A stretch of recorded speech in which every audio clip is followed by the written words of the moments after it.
الحمد لله الذي جعل الأولاد قرة للعيون وانشراحا للصدور. أشهد أن لا إله إلا الله وحده لا شريك له يهدي من يشاء إلى صراط مستقيم. وأشهد أن سيدنا ومولانا محمدا عبده ورسوله الذي علم الآباء والأمهات فقال: مروا أولادكم بالصلاة ل7 واضربوهم عليها ل10 وفرقوا بينهم في المضاجع. اللهم صل وسلم وبارك على سيدنا محمد وعلى آله وأصحابه وأتباعه إلى يوم الدين. أما بعد، فيا أيها الحاضرون اتقوا الله وأصلحوا ذات بينكم لعلكم تفلحون في الدنيا والآخرة. Sidang Jumaat yang dirahmati Allah,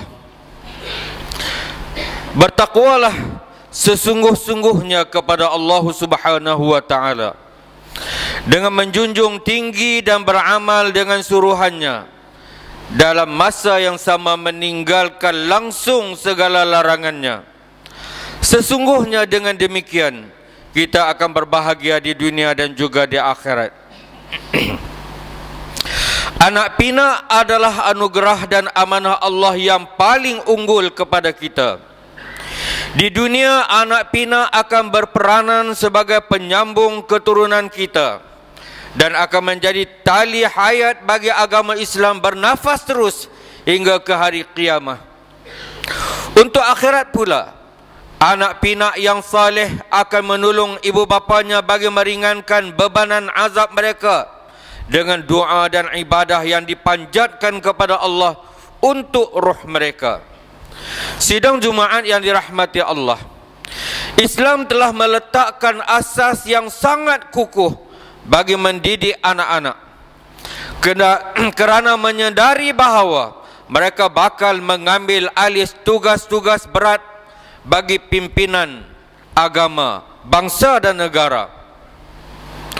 Untuk tugas berat ini, golongan manusia yang dipertanggungjawabkan: pertama, ibu bapa dan penjaga anak-anak; kedua, guru-guru di sekolah rendah, menengah dan tinggi; ketiga, manusia sekeliling sebagai alam sekitar dididik dengan didikan yang sihat; dan yang keempat ialah pemerintah.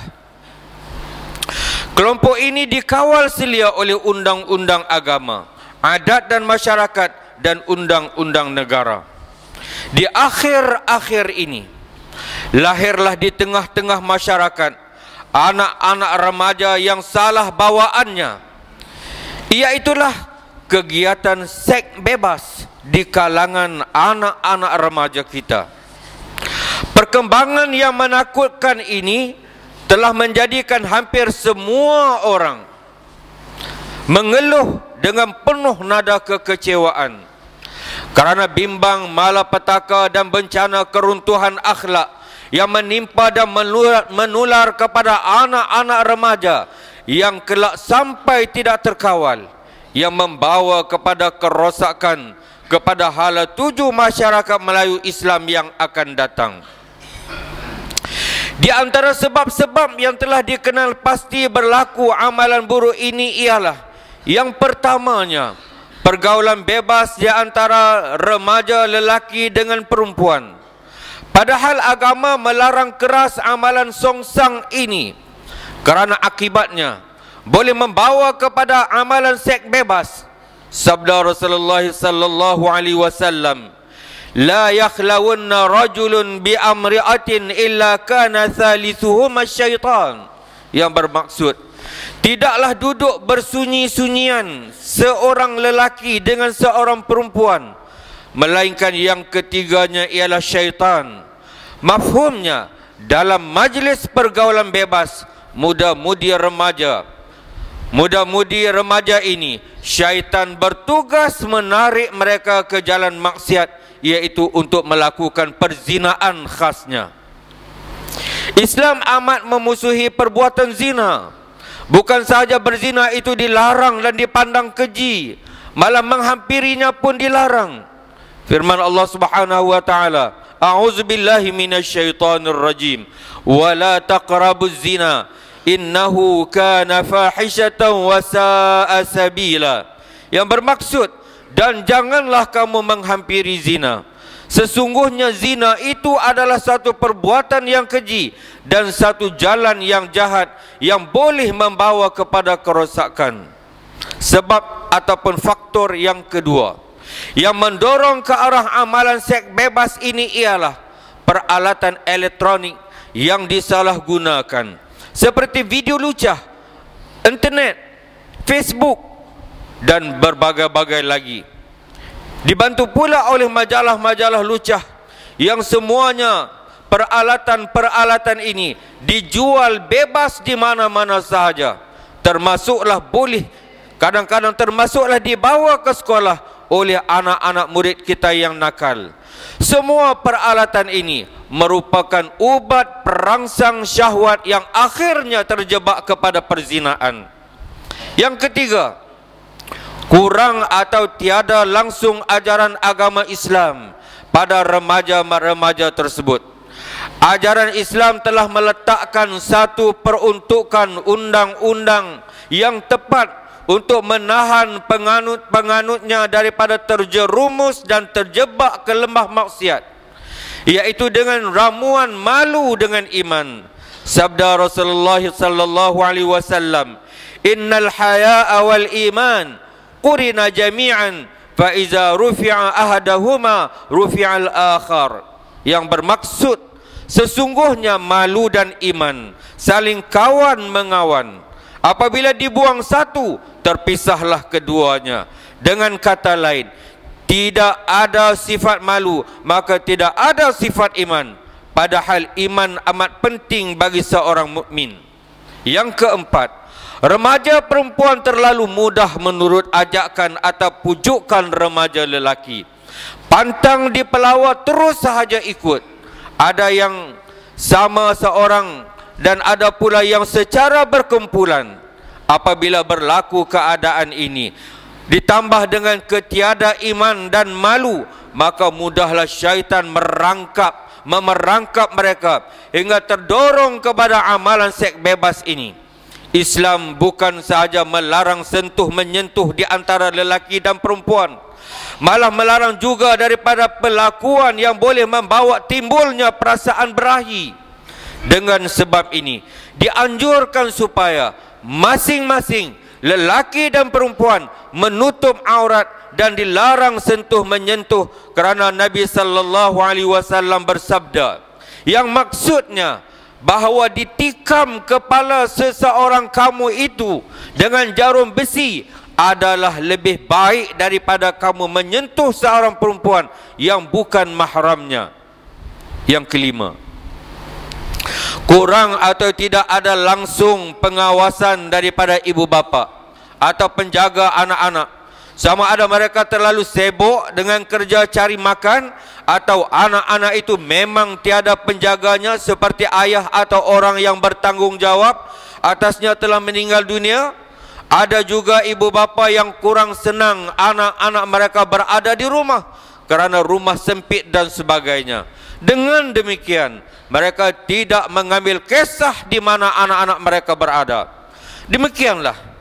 Demikianlah di antara sebab atau faktor yang boleh membawa anak-anak remaja kita, sama ada lelaki ataupun perempuan, terjebak ke dalam kegiatan seks bebas pada hari ini.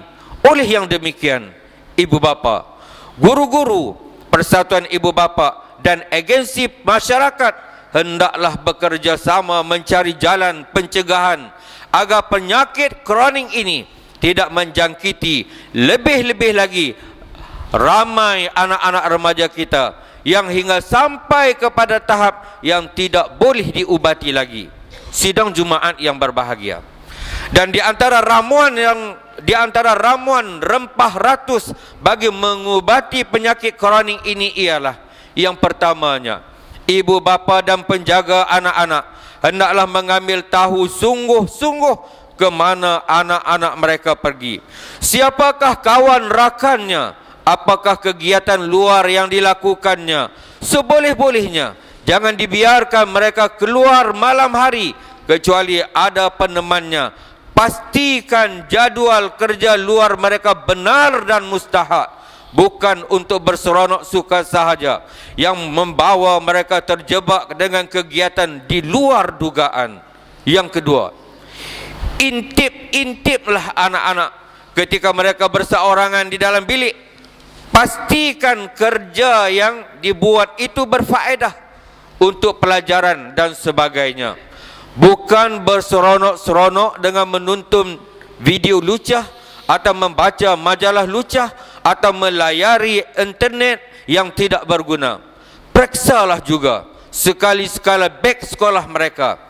Dengan tindakan-tindakan ini kita dapat tahu kegiatan anak-anak supaya boleh dibetulkan andainya ada yang tidak betul. Yang ketiganya, pujuk anak-anak supaya berjinak-jinak dengan pelajaran agama. Bawa atau arahkan mereka supaya datang mendengar dan belajar kelas-kelas majlis ilmu. Bimbing mereka supaya berminat menuntut rancangan agama yang disiarkan di dalam televisyen dan juga radio. Jangan dibiarkan mereka tumpukan minat kepada hiburan semata-mata. Galakkan mereka membaca buku-buku agama di samping buku-buku cerita yang berfaedah. Lebih daripada itu, tentukan anak-anak tidak meninggalkan salat. Salat yang didirikan dengan betul boleh mencegah daripada pelakuan keji dan maksiat. A'udzubillahi minasyaitonir rajim. Utlu ma uhiya ilaika minal kitabi wa aqimis salah. Innas salata tanha 'anil fahsya'i wal munkari wal fahsya'i wal munkar wa la dzikrullahi akbar wallahu ya'lamu ma tasna'un. Yang bermaksud, bacalah serta ikutlah wahai Muhammad akan apa yang diwahyukan kepada kamu daripada Al-Quran, dan dirikanlah sembahyang dengan tekun. Sesungguhnya sembahyang itu akan dapat mencegah daripada perbuatan yang keji dan mungkar, dan sesungguhnya mengingati Allah adalah lebih besar faedahnya dan kesannya. Dan ingatlah, Allah mengetahui akan apa yang kamu kerjakan. Yang keempatnya, ibu bapa hendaklah bekerja sama dengan guru. Persatuan ibu bapa selalu hadir ke sekolah, lebih-lebih lagi di masa mesyuaran atau perjumpaan tertentu. Lebih penting jika dijemput khas untuk menyelesaikan masalah anak kita sendiri. Dengan demikian, kita akan mendapat maklumat yang benar mengenai anak-anak kita.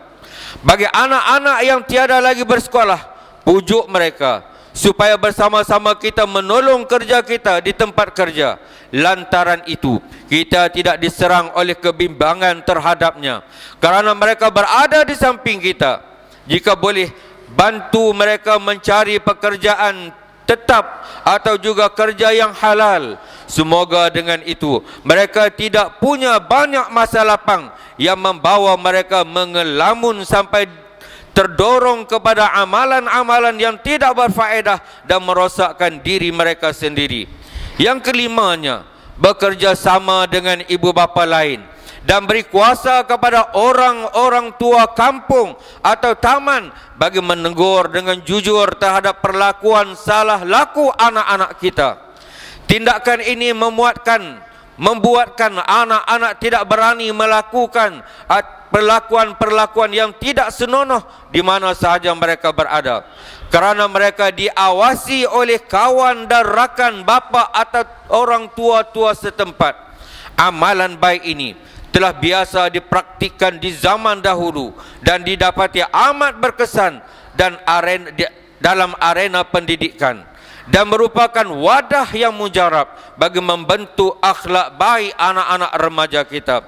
Demikianlah di antara faktor-faktor yang membawa kepada amalan seks bebas oleh anak-anak remaja kita, serta cara menangani dibentangkan kepada sidang jamaah sekalian sama-sama kita maklum kedudukan ibu bapa dalam masyarakat, sama ada mulia atau hina, adalah lantaran kegiatan anak-anak kita.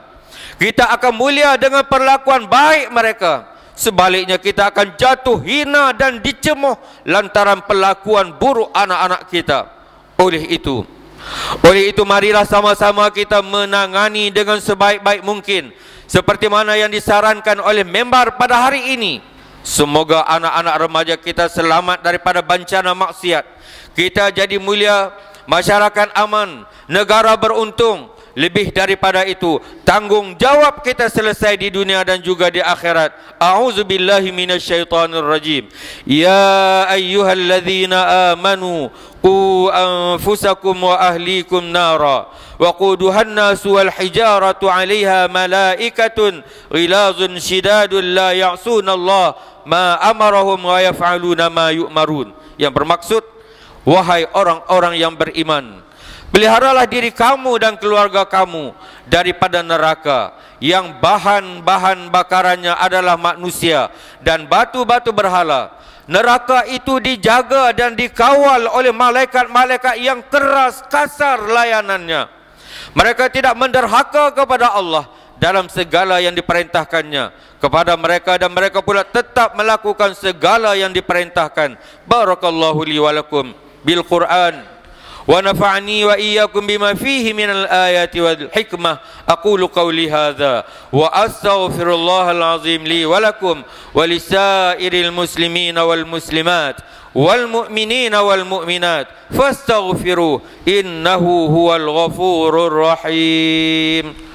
Allahumma salli wa sallim وأزد وعد وأنعم وتفضل وبارك بجلالك وكمالك عن الزين عبادك وأشرف العبادك أبي القاسم سيدنا ومولانا محمد وعلى آله وصحبه وسلم ورضي الله تبارك وتعالى عن كل الصحابة رسول الله أجمعين.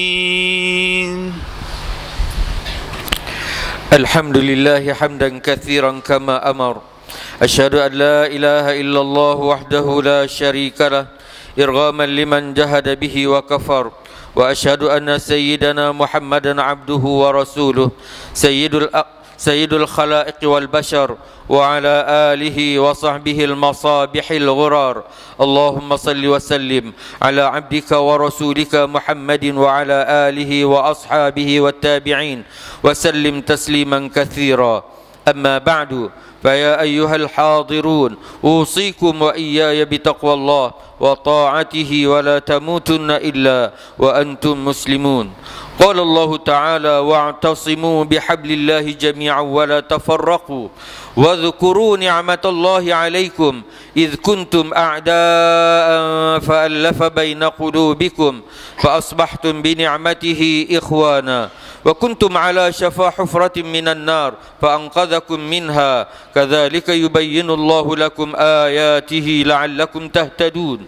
وقال الله تعالى ولم يزل قائلا عليما وآمرا حكيما إن الله وملائكته يصلون على النبي يا أيها الذين آمنوا صلوا عليه وسلموا تسليما. اللهم صل وسلم وبارك على سيدنا محمد وعلى آله وصحبه أجمعين. وارض الله عن الخلفاء الراشدين ساداتنا أبي بكر وعمر وعثمان وعلي وعن بقية الصحابة والقرابة والتابعين ومن تبعهم بإحسان إلى يوم الدين. اللهم اغفر للمسلمين والمسلمات والمؤمنين والمؤمنات الأحياء منهم والأموات إنك سميع قريب مجيب الدعوات وقاضي الحاجات.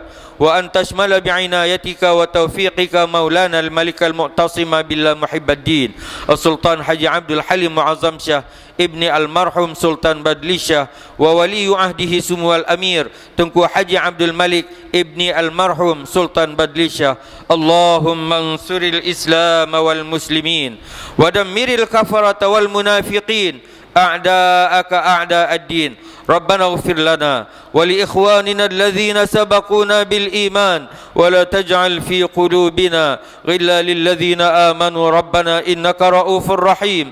ربنا هب لنا من أزواجنا وذرياتنا قرة أعين واجعلنا للمتقين إماما. اللهم إنا نسألك رضاك والجنة ونعوذ بك من سخطك والنار. ربنا آتنا في الدنيا حسنة وفي الآخرة حسنة وقنا عذاب النار. عباد الله إن الله يأمر بالعدل والإحسان وإيتاء ذي القربى وينهى عن الفحشاء والمنكر والبغي يعظكم لعلكم تذكرون. فاذكروا الله العظيم يذكركم واشكروه على نعمه ويزدكم واسألوه من فضل يعطيكم ولذكر الله أكبر والله يعلم ما تصنعون. أقم الصلاة.